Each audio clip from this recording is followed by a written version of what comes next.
Awal pagi 30 Julai, pukul 3.45 pagi.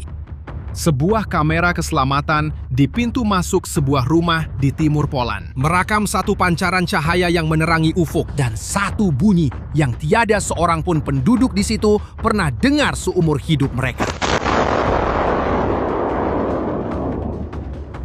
Ia adalah sebuah peluru berpandu jelajah Rusia yang terbang 100 km ke dalam sebuah negara NATO dan melepaskan suar di sepanjang perjalanan. Roket pengeliruan yang digunakan oleh peluru berpandu untuk mengelirukan pertahanan udara. Dan itu menunjukkan sesuatu yang membimbangkan. Senjata itu masih berfungsi sehingga ke saat terakhir.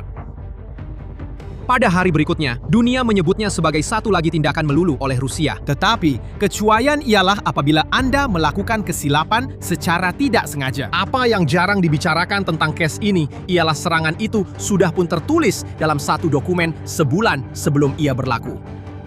Putin tahu bahwa rancangannya telah bocor dan tetap melancarkan serangan itu juga. Sebabnya, jawabannya mendedahkan salah satu kesilapan terbesar yang dilakukan dalam perang ini. Pertama, mari kita bincangkan apa yang berlaku pada malam itu. Rusia telah melancarkan salah satu serangan udara terbesar dalam beberapa bulan kebelakangan ini terhadap Ukraina. Terdapat 74 peluru berpandu dan 265 drone. Berhampiran Bandar Kryvyi Rih, sebuah peluru berpandu balistik telah mengenai sebuah rumah dan satu keluarga telah kehilangan nyawa mereka. Di tengah-tengah gelombang serangan ini, sebuah KH-101. Salah satu peluru berpandu jelajah paling canggih Rusia melintasi sempadan Poland dan terus terbang sejauh kira-kira 100 km sehingga meletup di sebuah ladang yang telah dituai di wilayah Lublin. Image satelit menunjukkan size kerusakan itu. Sebuah kawah lebih daripada 10 meter lebar dan 5 meter dalam dengan serpihan bertaburan dalam radius 200 meter. Rumah-rumah yang paling dekat terletak 2 km dari situ. Hanya dengan sedikit penyimpangan pada laluan itu, kita sudah akan bercakap tentang mangsa di wilayah NATO. Dalam beberapa jam berikutnya, helikopter tentara berlegar-legar di kawasan itu. Polis tempatan telah mengasingkan seluruh kawasan ladang itu. Poland tahu benar kemana insiden ini boleh membawa. Pada tahun 2022 di kampung Przewodow, 2 petani Poland telah kehilangan nyawa apabila sebuah peluru berpandu jatuh di sebuah kawasan ladang. Dalam kes itu, siasatan mendapati bahwa ia adalah peluru berpandu pertahanan udara Ukraina yang tersasar ketika cuba memintas serangan Rusia. Perhatikan betul-betul apa yang berlaku di sini. Satu-satunya kali nyawa terkorban di tanah Poland dalam perang ini, punca utamanya juga adalah serangan dari Rusia. Tetapi yang kali ini berbeza. Ini adalah peluru berpandu Rusia pertama yang disahkan jatuh di tanah NATO sejak perang bermula. Dan ada satu lagi butiran yang pihak berkuasa Poland temui pada serpihan tersebut. Peluru berpandu itu telah dibuat pada tahun 2026. Ia bukan besi buruk dari stok Soviet. Ia keluar dari kilang pada tahun ini. Dan ia berakhir di sebuah ladang di Poland. Sekarang timbul soalan pertama yang sensitif. Adakah Poland nampak peluru berpandu itu menghampiri? Ya, mereka nampak. Dan itulah yang menjadikan semuanya lebih pelik. Pihak Komando Poland telah mengesan satu objek tidak dikenali memasuki ruang udara sekitar pukul 3.40 pagi. Jet pejuang telah dikerahkan, sebuah pesawat radar telah berlepas. Sebuah pesawat pengisian bahan api NATO juga telah naik ke udara. Dan peluru berpandu itu terus terbang. Ia terbang dan jatuh dengan sendirinya. Tanpa ditembak, jatuh. Perdana Menteri Poland, Donald Tusk, Telah pergi ke kawah itu dan memberikan versi rasmi. Dia berkata bahwa tentara bersedia untuk menembak jatuh peluru berpandu itu pada bila-bila masa. Tetapi, menurut beliau, peluru berpandu itu jatuh cukup awal di kawasan itu dan operasi untuk menembaknya tidak diperlukan. Itu mungkin masuk akal. Lagipun, menembak jatuh peluru berpandu dengan bahan letupan di atas wilayah sendiri akan menyebabkan serpihan bertaburan. Dan tiada siapa yang mau serpihan jatuh di atas rumah. Namun, rasa tidak selesa itu masih berterusan. Kenapa sebuah peluru berpandu Rusia yang bersenjata terbang selama beberapa menit di atas sebuah negara NATO dan mendarat dengan sendirinya? Dan ada satu lagi kegagalan. Dan yang ini memang tak dapat dipertahankan. Dalam tempoh 13 menit antara pengesanan peluru berpandu dan impak sirene dibunyikan. Tetapi tiada saluran rasmi yang memaklumkan penduduk di kawasan itu tentang apa yang sedang berlaku. Kerajaan Poland mengakui kemudian bahawa sistem amaran itu mempunyai kelemahan struktur dan mengumumkan satu pembaharuan lengkap dengan aplikasi kecemasan yang baru. Sekarang, ingat gambaran ini. Pertahanan diaktifkan, jet pejuang di udara, penduduk dibiarkan dalam gelap.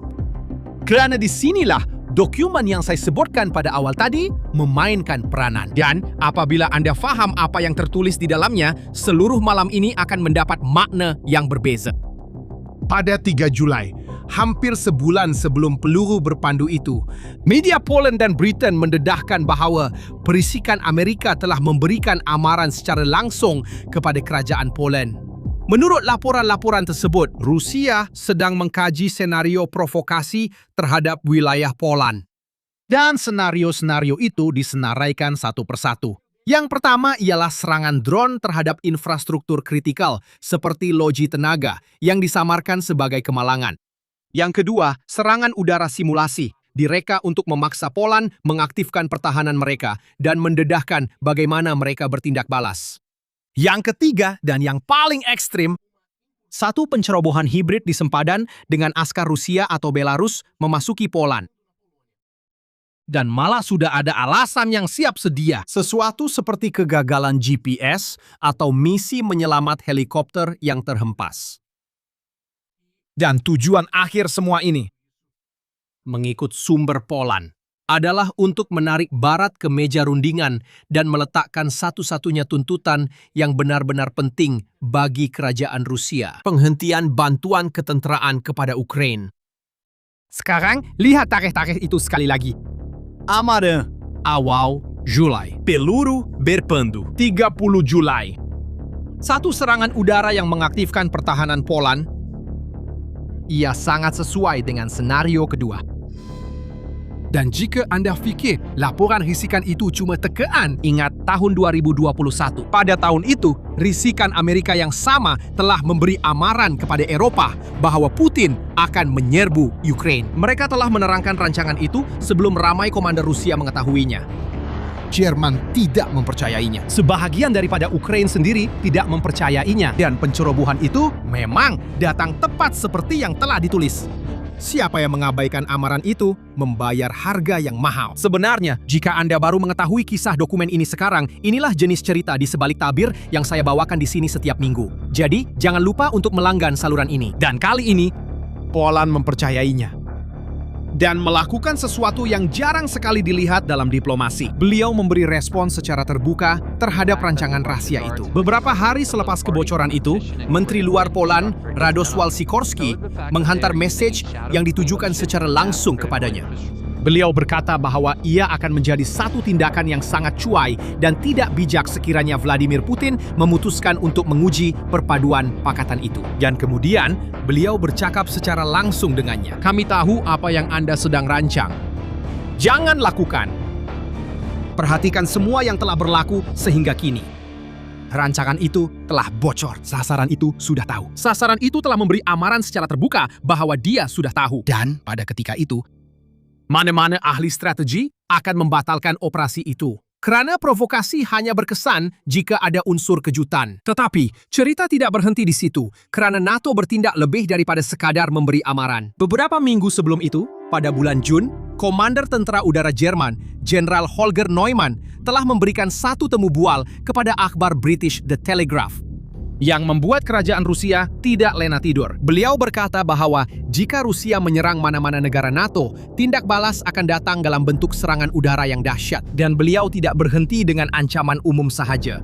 Beliau menyebut sasaran-sasaran tersebut. Kaliningrado, enklav tentera Rusia yang terletak di antara Poland dan Lithuania, wilayah Saint Petersburg, di mana terdapat pangkalan tentara laut Rusia, semenanjung Kola di utara yang jauh, rumah kepada kapal selam nuklear dan armada Rusia di Laut Hitam. Dan beliau menambah dengan satu ayat yang menjadi tajuk utama. Bersedia untuk bertempur malam ini. Apabila wartawan bertanya kepada kerajaan Jerman sama ada perkara itu serius, Menteri Pertahanan tidak berganjak walau seinci pun. Beliau sebenarnya mengesahkan senario itu.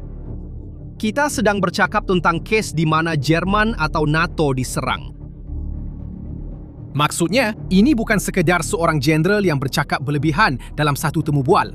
Kerajaan Jerman menyokong apa yang beliau katakan. Sekarang kita mempunyai gambaran penuh. Rancangan itu telah bocor. Poland telah memberi amaran bahawa mereka tahu. Pakatan telah menamakan sasaran untuk tindakan balas. Dan walaupun begitu, walaupun semua itu sudah jelas, sebuah peluru berpandu Rusia yang baru, dibuat pada tahun 2026, telah melintasi 100 km di Poland. Jadi soalan yang tinggal ialah, kenapa? Perkiraan apa ini? Dan inilah saatnya cerita benar-benar berubah. Mari kita mulakan dengan apa yang dikatakan oleh Rusia. Kerajaan Rusia menafikan semuanya. Sehari selepas insiden itu, Kementerian Luar Negeri Poland memanggil Duta Besar Rusia untuk memberikan penjelasan. Dia menuruni tangga bangunan yang dikelilingi oleh wartawan dan menyindir. Dia berkata bahwa perbualan itu, seperti biasa, menggunakan alasan amat mungkin. Mengejek bagaimana Barat menuduh Rusia tanpa menunjukkan bukti. Dan apabila mereka bertanya sama ada peluru berpandu itu dari Rusia, dia menjawab dengan satu perkataan, tidak. Dia berpaling dan masuk ke dalam kereta. Tapi awak perasan tak pada perinciannya? Pada ketika itu, Poland sudah pun menyisir 3 km persegi ladang, mengumpul serpihan, mengenal pasti model dan juga tahun pembuatan. Menafikan tidak mengubah fakta. Lobang 10 meter itu masih ada di tanah. Dan jika pertaruhannya adalah bahwa ketakutan akan membuat Poland mundur dari Ukraina, apa yang berlaku adalah sebaliknya. Dan ia berlaku dalam masa yang sangat singkat. Pada hari yang sama lawatan ke kawah, Tusk mengumumkan bahwa kerajaan akan menilai penghantaran lebih banyak peluru berpandu untuk sistem Patriot pertahanan udara Ukraina. Dan ada satu perkara penting di sini. Ini bukan kali pertama. Pada awal Julai, Poland sudah pun mengesahkan pemindahan pemintas Patriot ke Ukraina. Pada hakikatnya, serangan yang bertujuan untuk memotong aliran itu sebenarnya telah mempercepatkan aliran tersebut. Hujah Ukraina juga menjadi lebih kukuh kerana sementara peluru berpandu terbang selama beberapa minit di atas Poland tanpa ditembak jatuh, Ukraina berjaya menembak jatuh berpuluh-puluh peluru berpandu pada malam yang sama. Brigade Pertahanan Udara Lviv telah mengeluarkan imej 2KH-101. Model yang sama yang terhempas di Poland telah dipintas oleh sistem Jerman Iris-T. Menjadi bola api di langit sebelum sampai ke sasaran. Beberapa hari kemudian, helikopter Ukraina memburu dan meneutralkan 14 drone kamikaze semasa penerbangan, satu demi satu, di wilayah Kherson. Itulah sebabnya, Kanselir Ukraina Andriy Sybiha menulis pada hari ke-30 itu sendiri, beberapa jam selepas kejadian.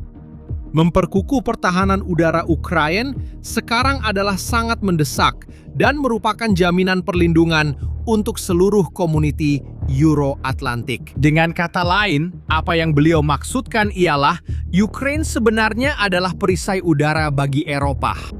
Dan peluru berpandu itu di Poland baru saja membuktikan perkara ini. Di dalam Poland sendiri, kesannya adalah sebaliknya daripada kelumpuhan. Pusat Keselamatan Kerajaan mengarahkan rakyat untuk menyediakan beg kecemasan. Sistem amaran sedang dibina semula. Duta Rusia telah dipanggil dan Timbalan Menteri Pertahanan merumuskan konsensus baharu Poland tanpa sebarang penapis. Jangan kita hidup dalam ilusi. Provokasi seperti ini akan terus berlaku. Seperti yang Anda boleh lihat, Poland yang sepatutnya keluar dari episode ini dengan ketakutan menjadi lebih bersenjata, lebih berwaspada, dan lebih committed kepada Ukraina berbanding ketika masuk. Jadi mari kita kembali kepada soalan tadi. Kenapa Putin teruskan dengan rancangan yang telah didedahkan? Sebenarnya, tiada siapa di luar kerajaan Rusia yang tahu jawabannya dengan pasti. Dan kerajaan Poland mendakwa tiada petunjuk bahwa Poland menjadi sasaran secara sengaja. Secara rasmi, peluru berpandu itu mungkin tersasar laluan pada malam serangan besar-besaran. Tetapi, timbalan Menteri Poland enggan menolak kemungkinan ia disengajakan. Beliau juga mengaitkan insiden itu dengan corak yang telah berulang selama beberapa bulan. 19 drone Rusia di atas Poland pada bulan September tahun lepas. Pesawat pejuang Rusia memprovokasi negara-negara Baltik. Belon-belon melintasi sempadan. Sebuah tangga eskalasi, anak tangga demi anak tangga, setiap satunya menguji reaksi. Tapi, ada satu perkara yang lebih penting dalam cerita ini. Lihat, apabila rancangan Anda bocor, seperti dalam kes Rusia, Anda terperangkap dalam situasi di mana kedua-dua pilihan membawa kerugian. Jika Putin berundur dan tidak melakukan apa-apa, dia mengesahkan bahwa perisikan Amerika membaca rancangan dia dan bahwa satu amaran umum sudah cukup untuk melumpuhkan dia. Ia bermaksud kelemahan. Sekarang, jika dia menyerang, dia membuktikan bahwa laporan itu benar, mengesahkan setiap amaran masa depan dari Amerika Syarikat dan mendorong sekutu-sekutu untuk menjadi lebih rapat antara satu sama lain. Juga kelemahan. Tiada langkah yang membawa kemenangan, tetapi ada kekalahan yang lebih kecil. Menghentikan operasi itu hanya memerlukan maruah yang tercalar dalam diam. Melaksanakannya memerlukan semua yang Anda lihat tadi. Dan inilah kesilapan besar yang saya sebutkan di awal video tadi. Antara dua kekalahan, Putin memilih yang paling mahal. Dan inilah hasilnya. Poland kini menghantar lebih banyak senjata ke Ukraina. NATO pula mendedahkan sasaran tindakan balas secara terbuka. Dan seluruh dunia tahu bahwa faktor kejutan, senjata paling berharga yang dimiliki oleh kerajaan Rusia, tidak lagi wujud. Sebenarnya, ketakutan hanya berkesan selagi Anda tidak dapat dijangka. Dan Putin baru saja membuktikan di hadapan semua orang bahwa dia bukan begitu. Sekarang, saya perlu beritahu awak sesuatu. Eskalasi ini belum berakhir. Kerajaan Poland sendiri sedang mengatakan dengan jelas bahwa akan ada lagi. Soalan yang tiada siapa tahu jawabannya ialah, apakah langkah seterusnya? Dan sama ada NATO akan bertindak balas sebelum atau selepas itu. Kami akan mengikuti setiap perkembangan dalam eskalasi ini di saluran ini. Jadi langganlah supaya Anda tidak terlepas episod seterusnya. Sebelum Anda pergi, jawab satu soalan di ruangan komen. Pada pendapat Anda, adakah peluru berpandu di Poland itu merupakan ujian yang dirancang oleh Putin atau satu kemalangan yang dia sengaja biarkan berlaku? Tinggalkan pendapat Anda di bawah. Terima kasih kerana menonton. Jumpa lagi di video seterusnya.